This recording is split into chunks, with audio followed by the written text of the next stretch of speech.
memahami anaknya. Disusun ringkas dan sistematis.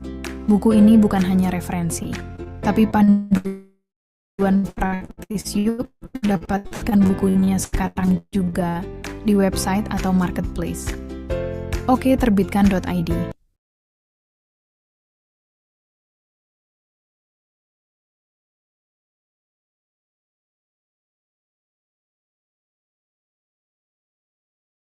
Bukan sekadar teori, ini panduan nyata menuju energi berkelanjutan. Buku ini mengajak Anda memahami teknologi, kebijakan, dan peluang besar di balik energi terbarukan. Saatnya jadi bagian dari perubahan. Buku ini membahas secara menyeluruh dan aplikatif tentang energi terbarukan sebagai alternatif solusi dari krisis energi dan perubahan iklim. Mulai dari potensi energi surya, angin, air, bioenergi, panas bumi, hingga hidrogen hijau, buku ini mengupas teknologi, tantangan, dan dampaknya dengan bahasa yang mudah dipahami. Temukan bukunya sekarang juga di website atau marketplace. Oke? Terbitkan Indonesia.id.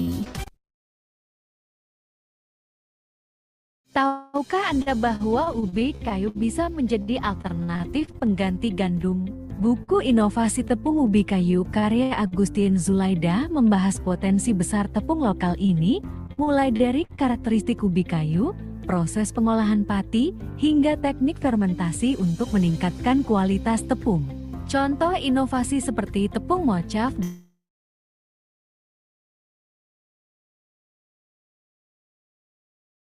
buku ini panduan praktis untuk mendukung ketahanan pangan lokal. Dapatkan di www.keterbitkan.id.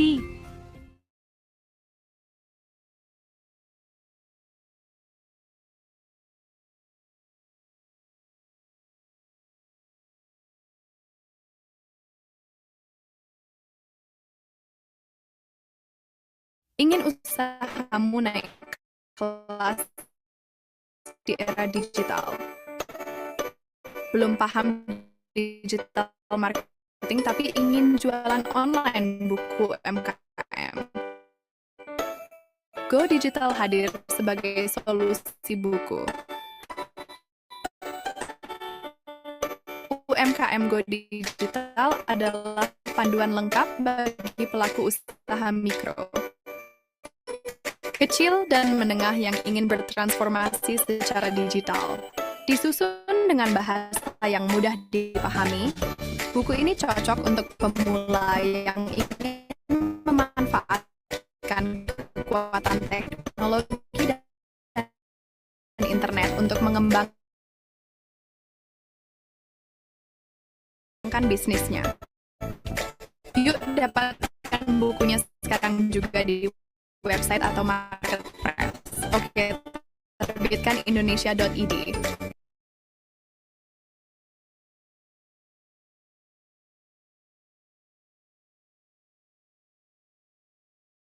Buku ini hadir sebagai panduan ilmiah, sekaligus praktis yang menjembatani pengetahuan, dasar hingga pendekatan terapi terkini untuk menghadapi penyakit ginjal diabetik.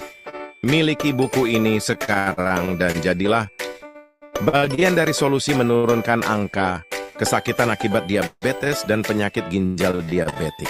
Karena memahami penyakit adalah langkah pertama menuju penyembuhan. Yuk dapatkan bukunya sekarang juga di website atau marketplace. Oke, terbitkan.id.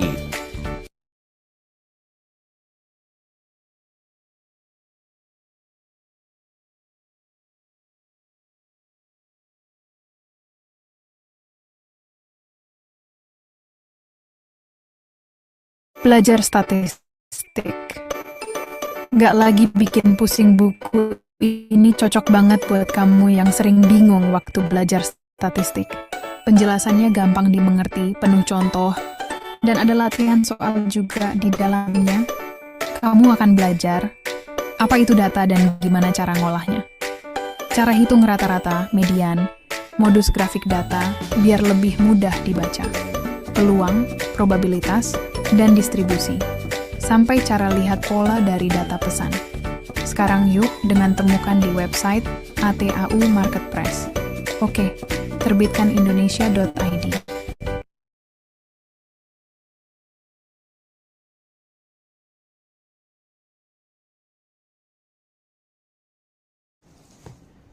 Om Swastiastu. Saya Gede Sedana dari Denpasar, Rektor Dwi Jendra University, mengucapkan terima kasih kepada penerbit Oke Terbitkan Indonesia karena telah memfasilitasi penerbitan buku saya ini yang berjudul Penguatan Modal Sosial Subak dalam Pertanian Padi. Nah, jadi saya merasa terfasilitasi mulai dari pengeditan, kemudian desain, kemudian memberikan pilihan-pilihan gambar, sampailah pada jadi buku ini. Kemudian sudah lengkap dengan ISBN, terdaftar di Perpusnas, dan kemudian pun juga di Google Scholar, dan bahkan untuk memudahkan mendapatkan buku ini sudah bisa dilihat, diakses di e-commerce. Oleh karena itu, sekali lagi saya mengucapkan terima kasih kepada penerbit Oke Terbitkan Indonesia yang telah memfasilitasi penyelesaian dari buku saya ini yang berjudul Penguatan Modal Sosial Subak dalam Pertanian Padi Berbasis Agribisnis. Sekali lagi, oke. Om Santi Santi. Kenali lebih dalam bagaimana anak dan remaja tumbuh, belajar, dan berkembang.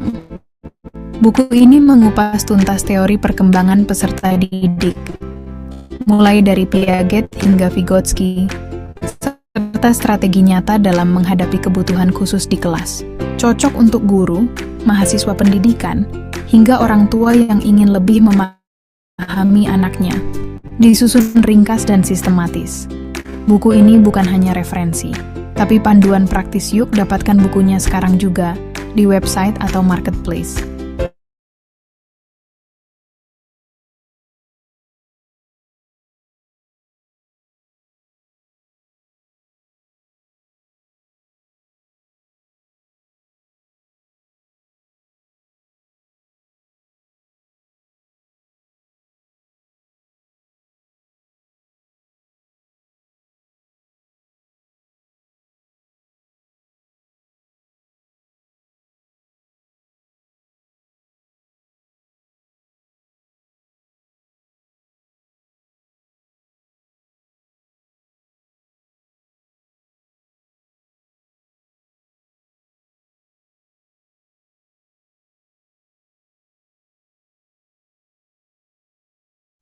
Bismillahirrahmanirrahim. Assalamualaikum warahmatullahi wabarakatuh. Bagi Bapak Ibu peserta, sebentar lagi kita akan mulai webinarnya ya, karena narasumber kita sebentar lagi akan bergabung bersama kita. Sebelum itu, bagaimana Ibu Bapak kabarnya?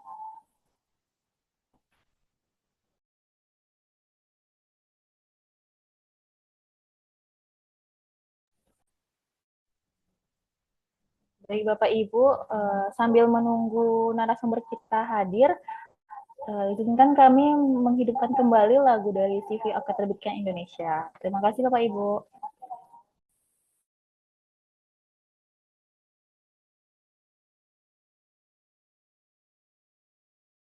Kabar yang berbicara, isi yang menyentuh. Setiap halaman kami kemas penuh peluh. Penerbit Oke Terbitkan Indonesia, tak asal jalan. Kami hadirkan buku yang berkesan dan bertahan. Buku bukan produk, tapi warisan rasa. Dan kau, sang pencipta semesta kata.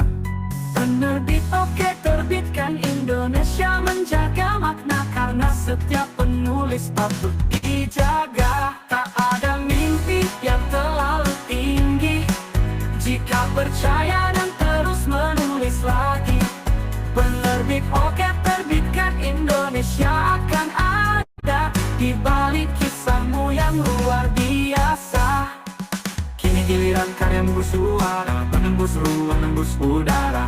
Penerbit oke terbitkan Indonesia, rumah naskah yang merdeka, mari kita terbitkan dunia bersama. Kini giliran karyamu bersuara, menembus ruang, menembus udara. Penerbit oke terbitkan Indonesia, rumah naskah yang merdeka, mari kita terbitkan dunia bersama.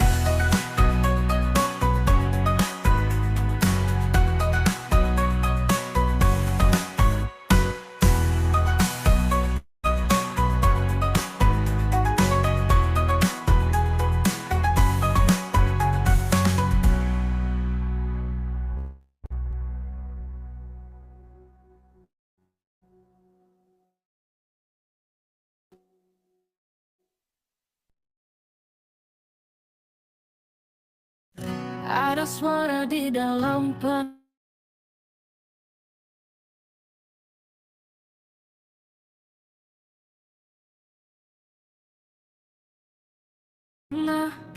yang tak ingin diam selamanya, bukan dunia yang menanti dibahas. Penerbit oke terbitkan Indonesia, mendengarnya duluan saat naskahmu masih dalam bayangan. Bukan sekadar mencetak halaman, kami memberi nyawa pada impian. Tak perlu ragu pada batas dan waktu, kami temani dari awal hingga bukumu tumbuh. Penerbit oke terbitkan Indonesia. Kenali lebih dalam bagaimana anak dan remaja tumbuh, belajar, dan berkembang. Buku ini mengupas tuntas teori perkembangan peserta didik, mulai dari Piaget hingga Vygotsky, serta strategi nyata dalam menghadapi kebutuhan khusus di kelas. Cocok untuk guru, mahasiswa pendidikan, hingga orang tua yang ingin lebih memahami anaknya. Disusun ringkas dan sistematis. Buku ini bukan hanya referensi, tapi panduan praktis. Yuk dapatkan bukunya sekarang juga di website atau marketplace. Oke, terbitkan.id.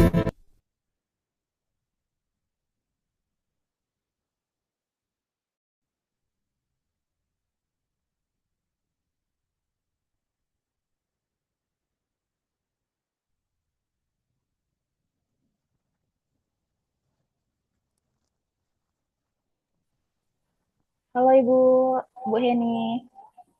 Ya, Mbak Winela, suara saya bisa terdengarkah? Bisa Ibu? Bisa, oke. Oke, terima kasih Mbak Winela. Iya Ibu. Sudah bisa kita mulai ya Ibu webinar pada siang hari ini? Iya, bisa? Oke, baik Ibu. Kita mulai ya Bu. Baik, Assalamualaikum warahmatullahi wabarakatuh. Salam sejahtera bagi kita semua.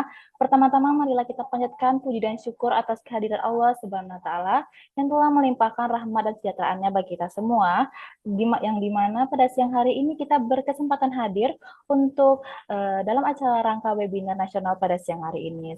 Selawat serta salam, tak lupa pula kita junjung Nabi besar Muhammad SAW dengan mengucapkan Allahumma sholli ala Sayyidina Muhammad wa ala ali Sayyidina Muhammad.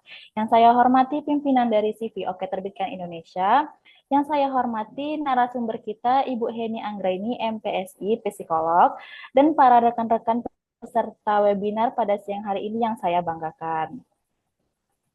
Perkenalkan, nama saya Winalia Bakti selaku host pada siang hari ini. Sebelum dimulainya webinar ini, izinkan saya untuk memaparkan beberapa tata tertib webinar agar dapat berjalan dengan lancar. Yang pertama, peserta diwajibkan untuk mengaktifkan kamera serta menonaktifkan mikrofon agar kegiatan webinar kita berjalan dengan lancar. Yang kedua, untuk link absensi akan diberikan pada akhir acara. Yang ketiga, bagi peserta yang ingin bertanya, kami membuka 3 kesempatan dengan pertanyaan yang terbaik, dan Bapak Ibu diwajibkan untuk menggunakan fitur raise hand. Adapun tema yang kita angkat pada webinar kali ini yaitu empati, perspektif, dan karakter sinergi theory of mind dalam pendidikan, yang akan dipaparkan materinya oleh Ibu Heni Anggraini.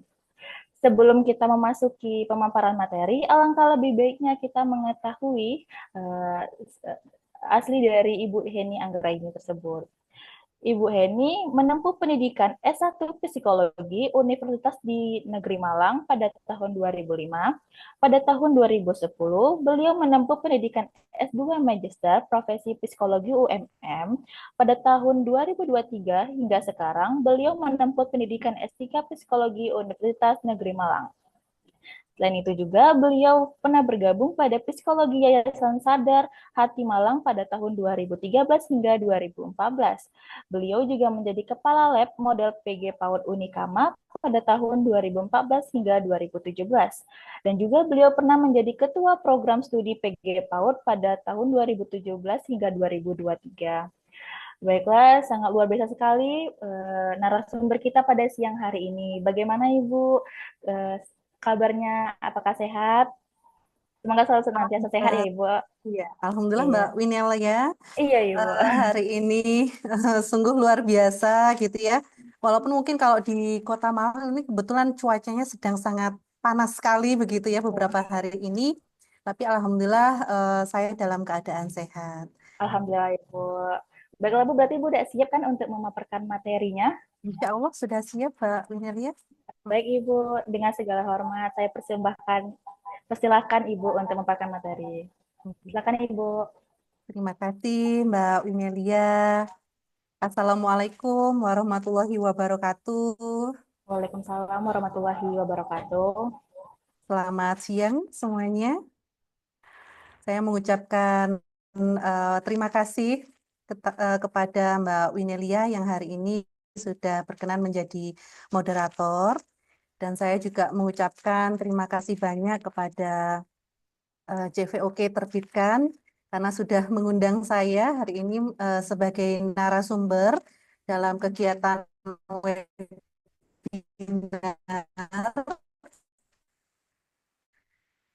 di mana pada hari ini kebetulan tema kita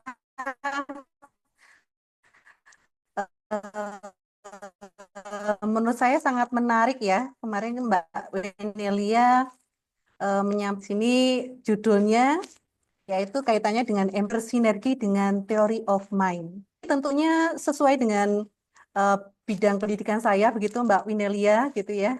Saya S1 S2 memang dalam bidang psikologi dan sekarang sedang mendalami psikologi pendidikan, terutama khususnya karena meninggal pendidikan anak usia dini. Tapi memang tidak menutup kemungkinan bahwa teori of mind sendiri itu tidak hanya untuk anak usia dini begitu ya, tapi juga bisa dikembangkan baik itu pada remaja ataupun dewasa gitu ya, tingkatan ini misalkan sebagai mahasiswa. Mungkin di sini mahasiswa begitu Mbak Winelia.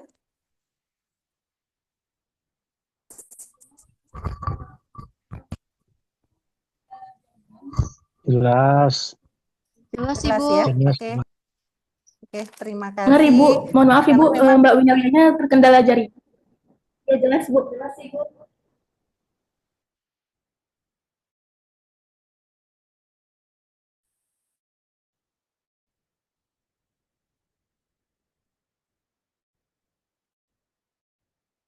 Oke, mohon maaf. Di saya sini bisa mendengar. Baik, saya lanjutkan. Tema hari ini adalah terkait dengan empati, kemudian karakter yang bersinergi dengan theory of mind ya, terutama kita fokuskan dalam bidang pendidikan. Di sini mungkin saya mohon izin terlebih dahulu kepada audiens untuk share materi.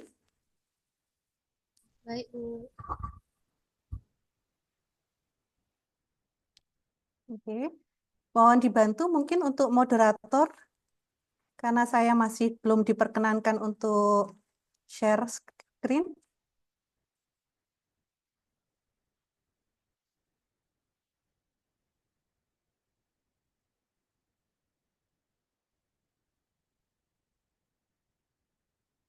Baik, Bu, sebentar. Oke.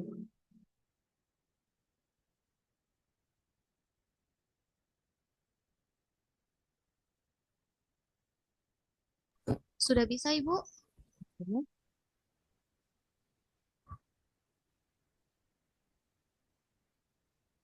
Oke, sudah muncul ya. Sudah, Ibu.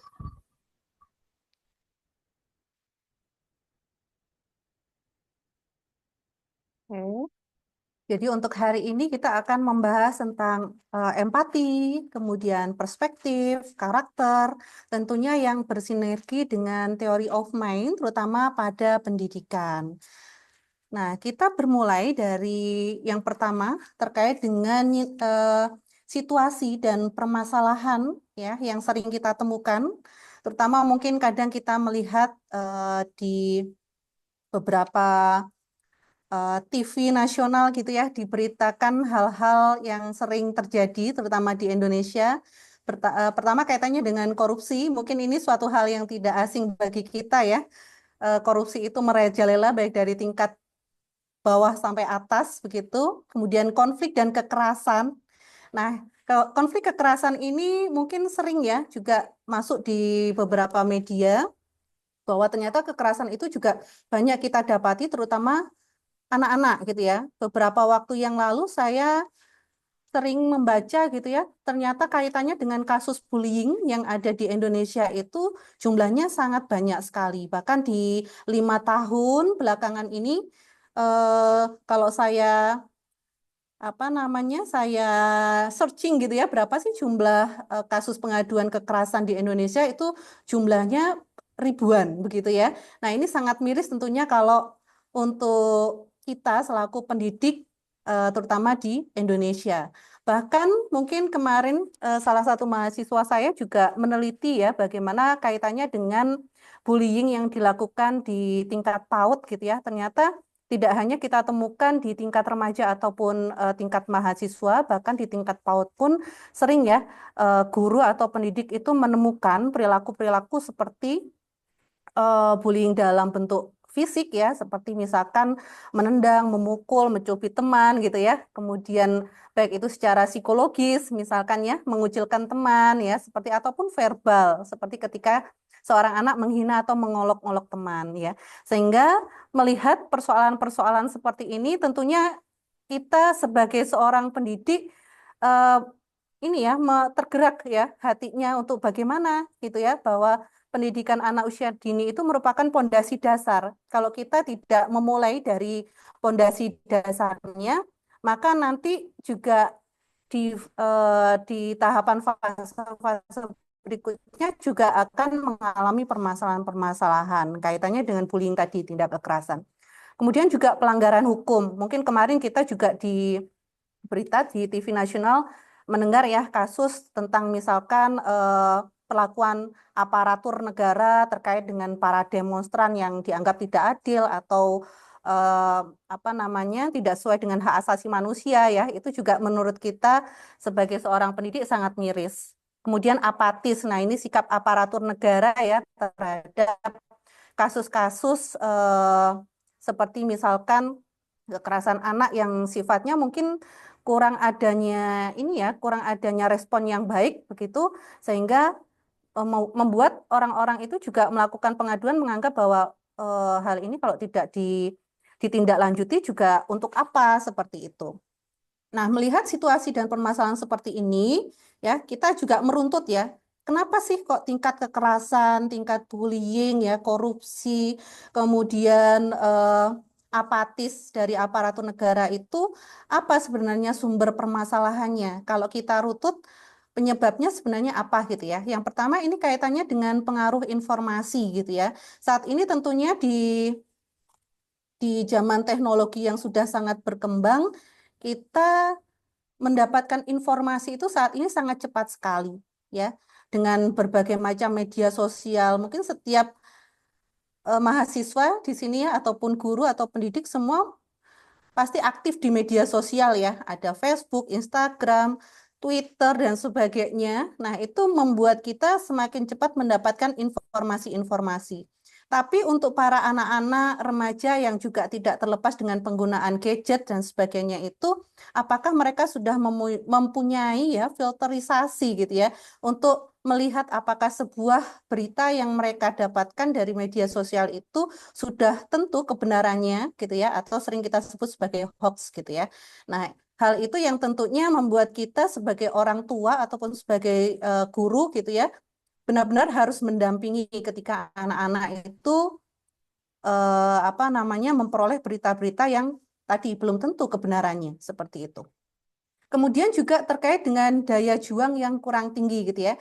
Beberapa informasi yang saya dapatkan bahwa Indonesia itu juga tingkat kompetensinya atau kompetisinya dalam dunia pendidikan itu juga kurang gitu ya. Bahkan kalau tidak salah di tingkat 30 dari 64 negara misalkan seperti itu. Nah, ini juga menjadi PR kita sebagai seorang pendidik bahwa bagaimana cara meningkatkan daya juang, terutama kalau sekarang itu generasi Z gitu ya, yang mungkin serba instan gitu ya. Kalau dengan tadi misalkan menggunakan teknologi yang cukup cepat, mereka mempengaruhi budaya instan ya pada diri mereka yang pengennya serba cepat gitu ya. Belum lagi mempengaruhi gaya konsumsi mereka gitu ya yang cukup tinggi gitu ya. Nah, ini ternyata juga berpengaruh terkait dengan daya juang mereka yang kurang tinggi terutama dalam pencapaian akademik gitu ya. Kemudian yang ketiga ini kaitannya dengan tuntutan bersaing dengan luar negeri gitu ya. Nah, ini juga perlu menjadi pertanyaan bahwa saat ini juga kita tidak hanya bersaing dengan orang dalam negeri ya, orang lokal, orang Indonesia saja, bahkan untuk mencari pekerjaan kita juga harus bersaing dengan orang-orang yang banyak tenaga ahli profesional yang didatangkan dari luar negeri gitu ya. Nah, untuk menghadapi hal itu, kita sebagai seorang pendidik wajib untuk menyiapkan anak-anak kita untuk bisa bersaing dengan orang-orang yang mungkin tenaga ahli dari luar negeri seperti itu. Nah, ini beberapa karakter yang mungkin sering ya kita temukan, terutama kalau untuk anak-anak ya. Saat ini mungkin sering guru itu mengeluh, kok anak-anak zaman sekarang itu ya suka sekali membentak ya. Orang yang lebih tua, bahkan mungkin orang tuanya, gurunya gitu ya. Suka berbohong, mungkin temperamennya ya. Suka membuang sampah sembarangan. Ini juga terlihat dari kalau di Indonesia itu kan seringkali kita pergi misalkan ke alun-alun atau ke lapangan gitu ya, yang kita lihat itu adalah sampah gitu ya. Bahkan mungkin kalau kita rekreasi mau ke pantai gitu ya, yang kita lihat di sana banyak sekali sampah dibuang sembarangan. Nah, ini juga menjadi indikator gitu ya, bagaimana sih karakter masyarakat Indonesia sendiri seperti itu. Banyak sekali yang mengatakan bahwa anak-anak zaman sekarang itu mereka agak sulit ya mengelola emosi mereka gitu ya. Jadi kalau misalkan kita melihat, sering mungkin kita pergi ke mall ya, banyak anak kemudian teriak-teriak, tantrum, nangis kalau misalkan tidak dituruti gitu ya sama orang tuanya. Nah, ini kan menjadi salah satu contoh gitu ya. Oh, ada apa dengan anak-anak yang memang mereka masih tahapannya mungkin secara emosional masih belum berkembang, tapi kita sebagai orang tua atau pendidik juga harus mencari gitu ya gimana nih solusinya supaya mereka itu memang secara emosional berkembang secara baik sesuai dengan fase atau tahapan mereka.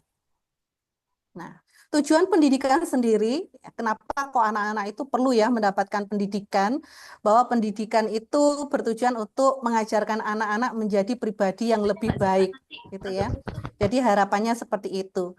Orang tua pun memasukkan anak-anak ke sekolah yang bagus, berkualitas, harapannya Soalnya nanti anak-anak itu memiliki tidak hanya bagus secara kognitif, tapi secara karakter, perilakunya juga baik begitu. Nah, ini ya. Jadi kalau kita berbicara tentang karakter, ya, ini karakter itu kondisi yang diberikan ya begitu saja telah tahun ke depan gitu ya. Karakter itu tidak bisa tumbuh dengan serta-merta gitu ya tanpa adanya bimbingan ya atau pendidikan seperti itu. Jadi memang harus dibentuk gitu ya, dan itu dimulai dari fase paling bawah yaitu PAUD, pendidikan anak usia dini. Nah, kalau kita bicara tentang moral, ada afeksi ataupun ada dalam bentuk perilaku gitu ya. Seperti itu. Dan tiga hal ini tidak bisa terpisah gitu ya, saling berhubungan seperti itu. Anak diberikan pemahaman bahwa suatu perilaku itu baik atau benar gitu ya. Sehingga nanti ya setelah mereka itu paham secara kognitifnya, nah kita juga harus membangun secara afektifnya gitu ya, afeksinya. Kalau misalkan kita berbuat salah, misalkan berbuat tidak baik, apa yang kita rasakan ya, perasaan mungkin sedih ya, mungkin orang lain yang diperlakukan tidak baik juga merasa tidak senang dan sebagainya. Dan itu nanti akan muncul dalam bentuk perilaku seperti itu. Nah, ini kalau kita bicara tentang karakter sendiri ya, ini ada Likokna mengatakan bahwa banyak sekali ya nilai-nilai pendidikan karakter yang perlu ditingkatkan terutama untuk anak-anak, mulai dari karakter religius, jujur, toleransi, disiplin ya, kerja keras, kreatif, mandiri, demokratis, rasa ingin tahu. Nah, itu semua harus dikembangkan gitu ya, apalagi di Indonesia sendiri ya, kita karakternya karakter Pancasila ya, di mana kita harus saling tolong-menolong, itu salah satu karakter yang perlu dibangun untuk anak gitu. Nah, faktor-faktor apa saja sih yang berpengaruh terhadap pendidikan karakter? Nah, ini yang pertama tentunya orang tua ya, di lingkungan keluarga itu memberikan pengaruh sangat besar sekali. Karena memang di sekolah sendiri mungkin mereka terbatas secara waktu. Guru pun mengajarkan itu terbatas waktunya. Tapi orang tua ini memiliki peran penting terutama dalam hal mencontohkan, memodeling ya, memberikan contoh teladan gitu ya untuk anak-anak, karena mereka itu dalam proses peniruan ya, terutama di usia golden age ya, usia 0 sampai 5 tahun pertama. Anak-anak itu dianggap sebagai spons gitu ya, yang selalu menyerap apapun yang mereka lihat, apapun yang mereka dengar, dan itu mereka rekam seperti itu. Kemudian juga masyarakat. Nah, masyarakat kaitannya dengan budaya gitu ya, perilaku yang mereka peroleh sehari-hari kaitannya dengan norma-norma, aturan-aturan yang ada di lingkungan setempat. Nah, itu juga berpengaruh terhadap terbentuknya sebuah karakter pada anak. Nah, yang kita bidik ya, kenapa kok sekolah gitu ya? Kenapa pendidikan karakter itu perlu dikembangkan di sekolah gitu? Karena memang jangkauannya luas ya kalau sekolah ya, meliputi dari tingkat PAUD, SD, SMP, SMA sampai di tingkat perguruan tinggi seperti itu. Kemudian prosesnya cepat seperti itu. Mempunyai pendidik yang kompeten. Nah, kalau sekarang itu kan guru itu dituntut untuk memiliki mungkin linier, guru-guru saat ini itu semuanya kompeten seperti itu karena mereka sudah dilatih, sudah melalui proses pendidikan perkembangan. Nah, kalau kita mengajarkan misalkan karakter ya, tentunya di setiap fase misalkan di tingkat PAUD, SD, SMP, SMA, bahkan perguruan tinggi tentunya menyesuaikan dengan level perkembangan kognitif mereka seperti itu. Sehingga strategi pengajarannya, metodenya tentunya disesuaikan dengan fase perkembangan mereka. Kemudian juga kaitannya dengan banyak teman sebaya. Nah, ini anak-anak juga kita lihat ya bahwa pengaruh anak-anak relatif cukup besar itu dilihat dari bagaimana lingkungan pertemanan mereka gitu ya. Mungkin di dalam keluarga sudah diberikan fondasi yang baik gitu ya. Tapi ketika bertemu di sekolah, teman-teman dengan misalkan verbalnya, perilakunya, itu kan anak-anak gampang menirukan gitu ya. Sehingga kita juga harus membentuk lingkungan sekolah yang ramah untuk anak, yang bagus untuk perkembangan anak seperti itu. Kemudian yang terakhir, program-program yang diterapkan di dalam lingkup sekolah itu bisa memperoleh evaluasi ya, sehingga mungkin ada kekurangan gitu ya, hambatan, nah itu bisa kita evaluasi bersama. Nah, lalu bagaimana kaitannya karakter tadi dengan theory of mind gitu ya. Nah, ini menjadi sebuah pertanyaan. Banyak orang mengira bahwa theory of mind itu sebuah teori gitu ya, padahal theory of mind sendiri, nah ini menurut David Premack dan Guy Woodruff ya tahun 1978 dalam artikelnya yang berjudul Does the Chimpanzees Have a Theory of Mind itu menjelaskan bahwa theory of mind sendiri itu adalah sebuah kemampuan individu untuk mengimputasikan keadaan mental kepada diri sendiri dan orang lain, gitu ya. Jadi sebenarnya teori of mind sendiri itu adalah sebuah kemampuan ya yang dimiliki oleh seorang individu dalam menilai bagaimana perspektif orang lain ya, emosi orang lain, keyakinan orang lain seperti itu. Dan ini muncul sejak usia 2 tahun. Jadi sebenarnya kalau untuk anak-anak sendiri, mereka sudah mulai mengenal emosi gitu ya, mulai melihat kalau misalkan diajak bermain cilukba mereka tersenyum gitu ya, melihat ibunya tersenyum. Nah, itu mereka mulai mengidentifikasi, mulai mempelajari tentang emosi ya dari orang-orang terdekat mereka yaitu orang tua biasanya. Kemudian di sini seseorang itu akan dianggap memiliki teori of mind ketika dia mampu memahami bahwa pikiran,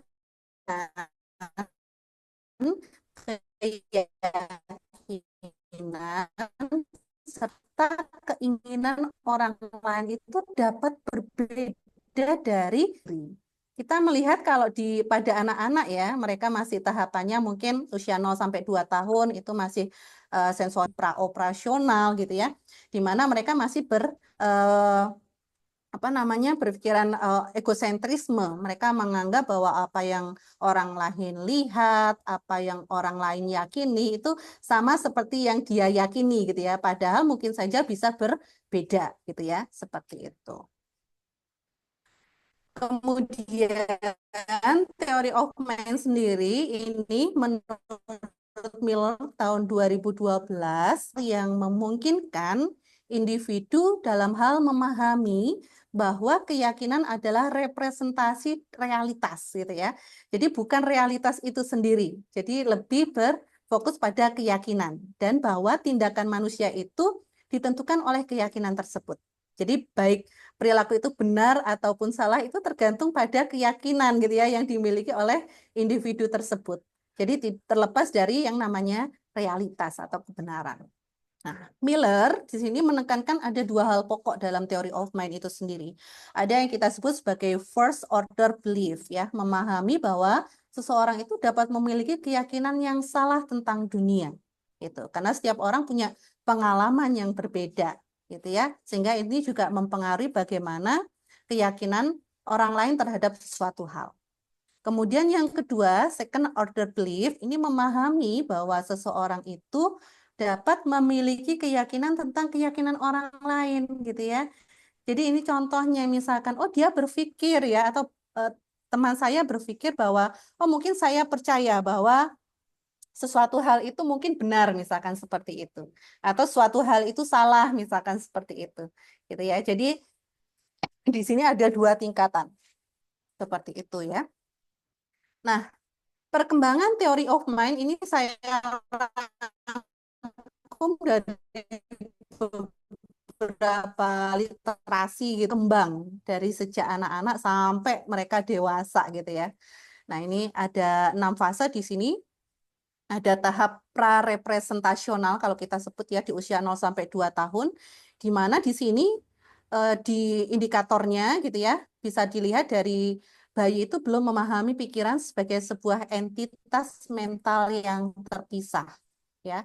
Tapi mereka sudah menunjukkan awareness terhadap perhatian dan niat orang lain gitu ya. Dilihat misalkan oh ketika dia menangis ya, bagaimana respon orang-orang sekitarnya.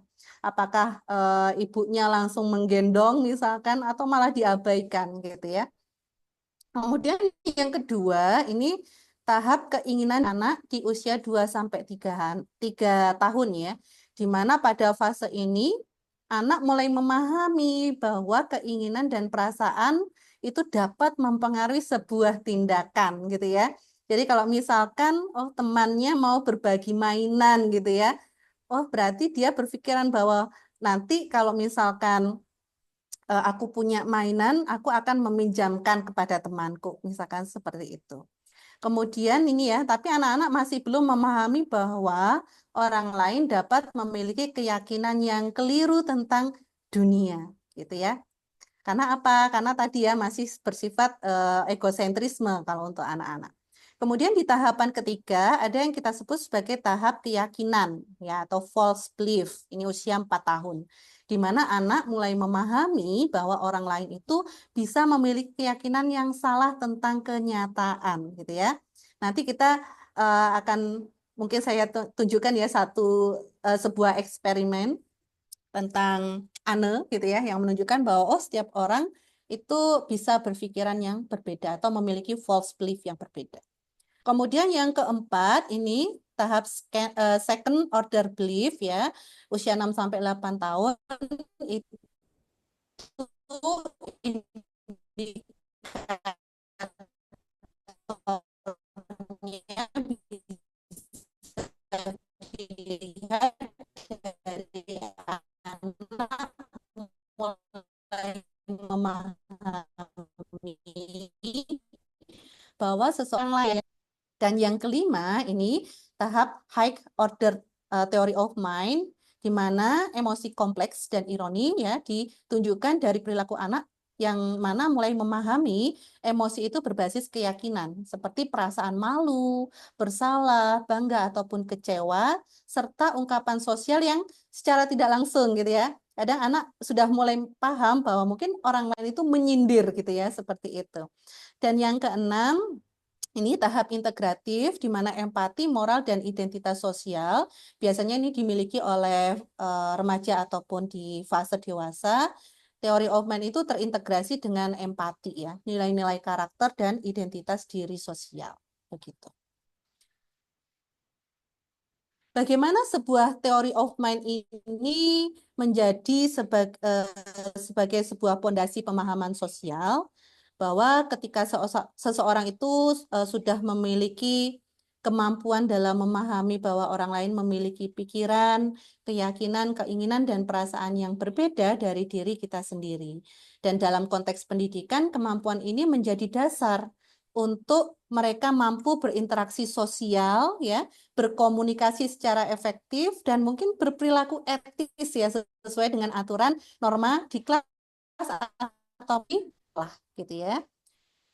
Dan teori of mind ini membantu anak-anak melihat dunia dari perspektif orang lain. Sehingga juga menjadi sebuah fondasi untuk mereka itu memiliki empati gitu ya. Oh, kalau melihat temannya yang lagi menangis misalkan sedih gitu ya, mereka akan punya pemikiran ya, mencari informasi kenapa temanku sedih gitu ya.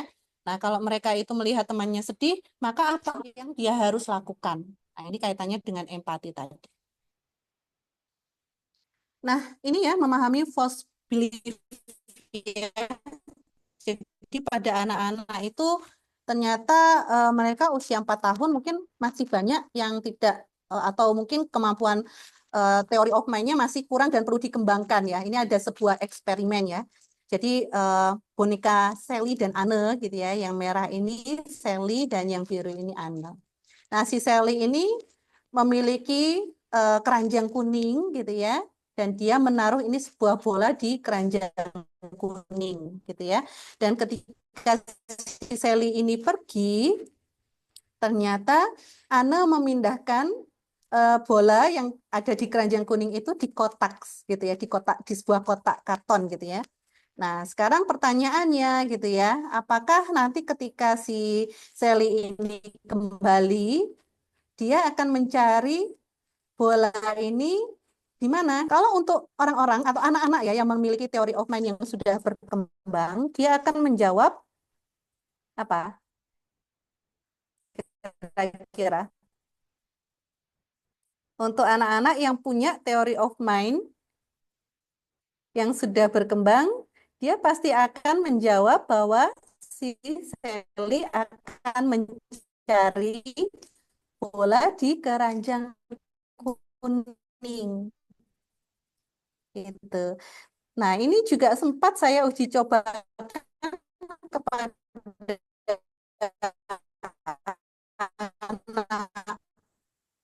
eh, PAUD kelompok B gitu ya. Karena ternyata tidak semua menjawab bolanya 6 ya yang baik gitu ya. Sehingga ini memang perlu dikembangkan lagi, perlu distimulasi ya terutama untuk para guru atau pendidik begitu.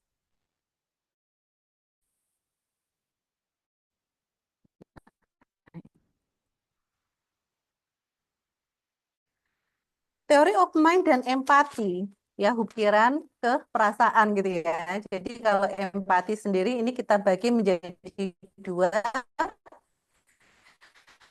ada kognitif dan ada afektif ya. Bahwa kalau kognitif itu seorang anak punya kemampuan memahami pikiran dan perasaan orang lain gitu.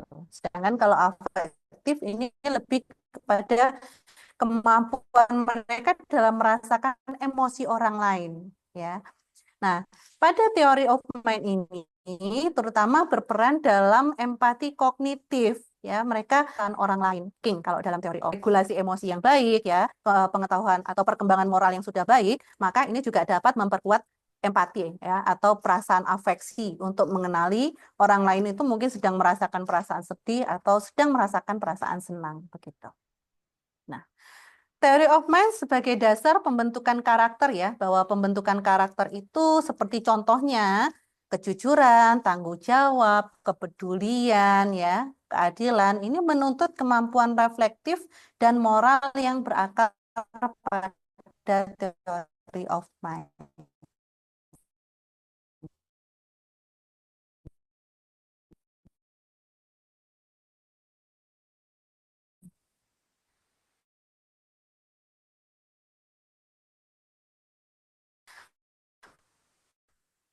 Menurut Miller tahun 2012 bahwa anak dengan teori of mind yang matang juga lebih mampu untuk tidak bisa mengatakan bahwa berkaitan antara karakter ya seperti misalkan perilaku sosial terhadap teori of mind itu sendiri. Lalu bagaimana implikasi teori of mind dalam pendidikan itu sendiri ya? Yang pertama ini kaitannya dengan pembelajaran berbasis perspektif ya, atau kita sebutnya perspektif ya. Di sini guru bisa